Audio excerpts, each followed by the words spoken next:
Of course, we're back. DJ Unique. Yeah. Yours truly, Diamond K. And we're talking about the Juice Crew right now. You were saying your favorite Juice Crew song. What's that? The Juice Crew All Stars. Oh my goodness. That was my. You know, I used to like Glamorous Boy. I used to think she was sexy. So. Yeah. Yeah. Okay. Yeah. What happened to her? I don't know. I mean, I seen a couple interviews on YouTube. Recently? So she's still alive and all, she's good? Still alive, doing good, still looking good, still sexy. I don't know about that. Yeah. But, you know, after Cold Chillin' Records came in and gave most of the artists a stable home, the records really started coming. Yeah, Cold Chillin' Warner Brothers. Cold Chillin' Warner Brothers. But, you know, one thing that was weird to me, I didn't understand the business at the time. I didn't understand why some of the artists were on different labels. You know, Biz was on Prism. Right. But Biz wound up being, Biz's first album was on Cold Chillin'. Correct. Correct. But I mean, you know, but if you think back to like Pickin' Boogers. And Kane, remember they was on Prism. And Raw was on Prism. Right. So I guess that maybe it started out that way, and then it kind of didn't work out. You know, but being DJs, we looked at the labels, looked at what artist was on what record label, and you know, this is something, of course, that now DJs that are coming up now don't even understand really. Looking at the label, the logo, the color, logo, all that. Yeah. Yeah, all that was it was fun. You would flip the records over, looking at all the pictures on each song, and then on the album, take a little sleeve out. You can see like the titles of the song, who produced what. Now another thing that happened with the Juice Crew specifically, you had artists that wrote for other artists. Right. At the time, this was not something that was looked at favorably. Right. If you were not writing your rhymes, you were looked down upon. Why did people not look down on Biz for having Kane write a lot of his stuff? Because Biz was like a fun type guy. Biz was like an outgoing dude, and everybody liked him. Right. So it didn't even matter, you know, because Biz was a funny dude, and Biz was actually a DJ, so he just started rapping. You know, he just took it on because he was from the neighborhood, you know, from Queens, from the neighborhood. You know, just was always with him. He was beatboxing and everything. And the first record I heard him on was this joint with him and Shantae. Live at the barbecue, not live at the barbecue day. I forgot the name of the club they was in New York. I'm not from New York, so I can't remember the name of the club they was in. But the song that they had, it was actually Shantae's first record. It was her first record, and then Roxanne's Revenge came out of that. I forgot the name of the song, but it was Biz beatboxing. Right. You know what song I'm talking about. I just can't think of the name of it. The thing is that, and to answer the other question we had earlier, Prism and Cold Chillin' merged at a point in time, and that was why the labels combined. But Biz Markie, do you consider him to be a vital and important part of the Juice Crew? Yep, because he was the party hyper. He was like Flavor Flav. Okay. Was the Public Enemy. I can see that. I can see that. He got the crowd hype. And Roxanne Shantae, you know, as it goes down in history, Roxanne Shantae, where does she fall on the list of female greats? In the top 5. She's in the top 5 of all times? Yeah. Okay. Top 5. You know, and I had my top 5 offhand. Okay, but Roxanne Shantae is in that top 5. In that top 5 with Queen Latifah and Molly Love. Okay. In the top 5. MC Lyte is in there. Is she in that 5? Who rounds off the #1 spot? Top 5. It would have to be Sha-Rock or what? You know I'm old school. So. Yeah. And Rev Runaway. Okay, we're just gonna keep it. We're just gonna keep it. All right, you're just going somewhere else. Remember the group she was in. The Symphony, the Symphony. And the chick from Funky 4 Plus One More, she was hot too. The Symphony. Yeah. Were you a fan of the record, The Symphony? Yep, big fan. That was like one of my favorites. That's everybody's favorite. I would say. Favorite. On The Symphony, we were talking about it off air. Why was Shan not on this record? I ain't gonna, Marley gonna kill me, but to me, don't kill him, Marley. Yeah. I'm not taking Shan's side on this. I know y'all gonna do a little something right now. I'm not taking Shan's side, but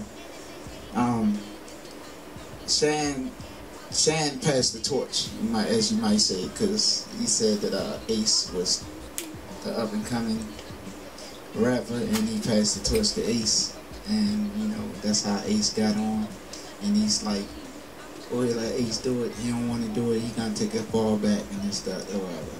But then I think Shan's career, he was kind of like done with all of everything. You know, I mean, he was having some personal issues. Yeah. You know, I definitely want to say that he was having some personal issues, and I think Master Ace was a better fit on the song. Looking back, I don't know what Shane would have done with that. They got the both kind of same. Their voices are similar. Ace and Shane, and you know, it's like I don't know. When you think of Master Ace, you think of Born to Roll. Wow. So many classics he had. I can't even name everything. Right, cheap ass nigga. Yeah, Boobie's favorite song. Yeah. Shout out to Boobie. You know, others on the song stand out. Kool Rap and Kane definitely had the best parts of the song. But shout out to Craig G. I definitely am a fan of Craig G. They won the war with that song with BDP. I mean, why? Why do you say that? It was even. Carlos once said it himself. He said they won a battle, but they lost the war when the symphony dropped. So I mean, you consider the symphony to be a diss? Yep, you gotta listen to some of the vocabulary, some of the delivery. I think they were going at each other. They were going at each other, but they were definitely taking some shots at BDP. But I'm gonna have to listen to that again because I didn't hear any BDP shots. Even Kool Rap said that, you know, everybody, when it came down to do that song, it was like everybody verse had to be tight because you didn't know who was going first, you didn't know who was going last. But what did that have to do with BDP? That was like the end of the battle with the BDP didn't go at them though. They never answered back. BDP never. Because I don't. If they was a diss, I don't think BDP knew. Because KRS One. If you listen to one of KRS One interviews, he said that on the interview with him and Shantae. He said. Yeah, I have to listen to that. I don't. Definitely let us know if you think that the symphony was a diss to BDP. Definitely leave your comments on the bottom of this clip. Yeah. You know. We talk about this a lot, and a lot of people debate this subject. Kane, Kool Rap, who was better? Oh man, why are you gonna put me in that one? I can answer it if you don't want to. I know you're gonna say Kane, but if you listen to like Road to the Riches, good song, Road to the Riches. Name 5 good Kool Rap songs. It's a demo. I'll wait. It's a demo. One good song from Kool Rap. Two good songs from Kool Rap. The joint that he did is Street Dreams with him and Nas. No. That was hot. I loved it. I'll give you the New York song. Bravo on the Run. I like that one. We're waiting. It's one. Well, here's my point. You can't run them off. No, you can't. Kane, you can run them off. Boom, boom, boom, boom. And that's because Kane was like the pretty boy. Kane was like the flashy guy. Kool Rap was more like the street dude. The dudes on the corner. I don't think that part matters. I think that the big difference between and Kool Rap is nice. Kane was nicer because he was more versatile. You can put Kane in just about any scenario with any type of beat, with any type of collaboration on any subject matter, and he will rock. G-Rap couldn't do it. G-Rap catered to the streets. Kane was a party dude and catered to the women. You know, Kane could cater to the dudes as well. He just chose to go where the money was. That's like saying, okay, who makes more money?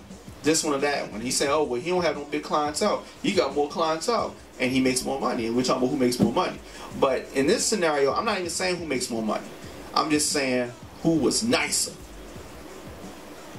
You say G-Rap because he was more street. It's a tie for me. It's a tie. Yeah. I can't put no Juice Crew member in a battle saying who was nicer, who was, because I'm like, other than Run DMC, they're like my second best group in the world. So I can't put nobody in that category saying, you know, okay, this is what it is. You know, I can't do that. Now there were others, of course.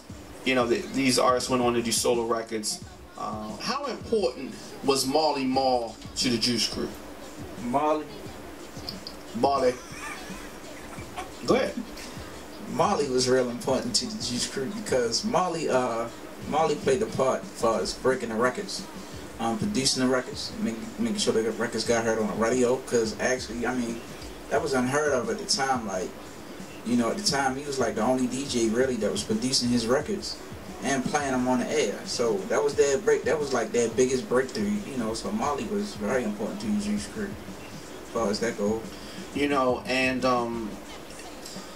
we didn't name some of the people in the Juice Crew, but the most influential MC in the Juice Crew, Marley aside, Mr. Magic aside, who do you think that was? Who was the best? MC. Man, there you go again, trying to put me up against my favorite rap group.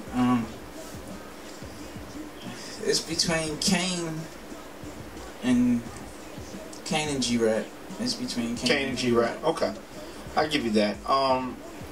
The Juice Crew, to me, it was set up to self-destruct at some point in time because you put all those egos in a group, and eventually it's gonna, you know, somebody's gonna not feel like they're getting the look that the other one was getting, and you know, I mean, that's gonna be what happens. Yeah. For Shantae, it got overwhelming for Shantae, and Shantae seemed like, man, I'm going to school. Right. You know, right. She said, like, this is too overwhelming. I'm done with this. I'm going to school. So she went to school, got a master's, and you know, it was she had a kid to take care of, so she couldn't maintain. She went to school. You know, if I didn't learn a business, if I would have known more about the business back then, and like I know now, like I would have, you know, went to school too, and then came back. Like, all right, I got my A game on. Let's roll. She did what she had to do. And of course, she, you know, went to get a college degree. Yeah. She's doing her thing. Kane, as far as Kane's legacy, do you think his legacy is where he deserves to be? Yeah. I think it's accurate. Accurate. He's definitely G-Rap in top 10. G-Rap is G-Rap remembered the way that you feel he should be? No. And I think he should be remembered the way he should be, but I think because he didn't go commercial, that's what, when, you know, people say this is the best MC, this is the best MC when you go commercial. That's when you consider a great MC because you sold a lot of records. That don't make you a great MC. A great MC is your delivery. You know, how many battles you tore up in the neighborhood, and you know, that's what make you a great MC. Like, but Kool Rap was a great MC. You know, I mean, you know, years later, we're sitting here, and of course, we're recording this in 2012. Years later, the Juice Crew's run, the strong run, I would say, was about 4 years. Entire 80s. No, but I'm gonna say they had a strong run for about 4 years. I'd say longer than that. It started from, I don't know. You know, they can go back. Yeah, but I mean, the strength of the run. I mean, one record doesn't constitute it running. I would say when Shane came on the scene, 85 is when their run started. When they really started to. But after Shane, you know, the Juice Crew run doesn't start until they put on another person, and it's Shane and somebody else. Shane, it was Biz. Right. You know, then at the Biz, and then they started getting momentum, and then people, okay, they checking. They had the Mr. Magic talked about it. They had the Juice Mobile. Yeah. You know what I mean? They had the Juice Mobile. That's when you made it. When you had the Juice Mobile. Okay. And he said that Marley and him would literally be back to back in the studio. Right. Back to back. You know, Sir Juice. That is. Sir I don't Juice. Know if you know. You do know Sir Juice. I know about Sir Juice. Okay. Magic was wild. If you compare the Juice Crew, you know, they say Magic used to pull up the radio DJ. They say he used to pull up the clubs and stretch limos and right. He was very with girls, flashy with girls in the hot tub. And he was very flashy. If you would, and I'm trying to get some of these young people that may be watching to understand. I guess, is the Juice Crew equivalent to like a Maybach Music or a Young Money today? I would say Young Money. You would say Young Money? Yeah. With the way that they have the hits. The hits and constantly and right. Yeah, I would say Young Money. Okay, so yeah, so if you young people trying to understand what we're talking about with the Juice Crew, look at Young Money. I agree with that. Young Money is equivalent a little bit. A little bit. Nowhere near. And they don't have a Young Money mobile. Nah, they don't have the same juice. And y'all don't have certain juice. Definitely. DJ Unique, how can people get in touch with you, sir? Follow me on Twitter at power101jamsfm.com. Follow me on Twitter at power101jamsfm.com. Okay. Very easy. Very easy to get in touch with me. Ustreamradio.com. Also on Twitter at The Diamond K Show. Next episode, we're going to get into who? What's up to you? Boogie Down Productions. Next episode, BDP. Click the subscribe button right above this video clip and definitely leave your comments at the bottom. We will see you next time. Oh, go ahead. I'm sorry. Also, if you're a big fan of what we're talking about, the music, the history, and everything, make sure you log on to the website, www.power101jamsfm.com. 24 hours of old school hip-hop. We got you.